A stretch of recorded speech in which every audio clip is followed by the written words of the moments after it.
నమస్తే అండి. అందరూ ఎలా ఉన్నారు? మేము బాగున్నాం. మీరు కూడా బాగుండాలనే కోరుకుంటున్నాను. ఇవాల్టి రెసిపీ వచ్చేసి ఆలు సగ్గుబియ్యంతో ఫ్రెంచ్ ఫ్రైస్ లాగా చేశానండి. అది ఎలాగో చూద్దాము. ఫస్ట్ సగ్గుబియ్యాన్ని ఒక గంట ముందుగా కడిగేసి నానబెట్టేసుకోవాలండి. ఇప్పుడు ఆలుగడ్డలు కూడా ఉడకబెట్టేసుకోవాలి. ఉడికిన ఆలుగడ్డల్ని మెత్తగా చేసేసుకోవాలండి. ఒక గిన్నెలో వేసేసుకునేసి అక్కడ చూస్తున్నట్లుగా అలా మొత్తము మెత్తగా అయిన తర్వాత ఇప్పుడు మనము ఉల్లిపాయలు సన్నగా తరుక్కునేసి ఉల్లిపాయలు వేసేసుకోవాలండి.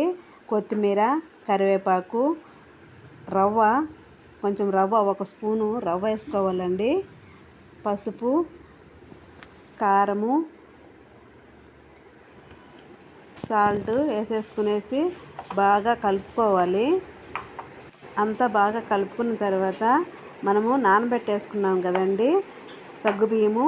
ఇప్పుడు ఆ సగ్గుబియ్యం కూడా వేసేసుకునేసి బాగా కలిపేసుకోవాలి. కొంచెం ఆయిల్ వేసేసుకొని లాస్ట్లో అలా కలిపేసుకోవాలి.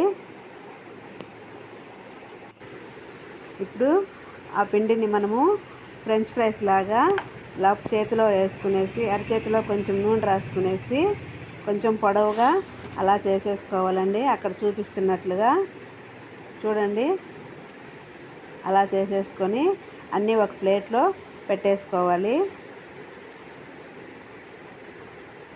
చాలా బాగుంటాయండి పిల్లలకి ఇలా వెరైటీగా చేసి పెడితే. ఈజీగా చేసుకునేసేయచ్చు. అది అక్కడ చూపిస్తున్నట్లుగా అట్లా చేసి పెట్టేసుకోండి అన్నీ. నేనైతే అన్నీ అలా చేసి పెట్టేసుకున్నాను. ఇప్పుడు కళాయి పెట్టేసుకొని డీప్ ఫ్రైకి మోయినంగా నూనె వేసేసుకునేసి అన్నీ వేపేసుకోవాలండి.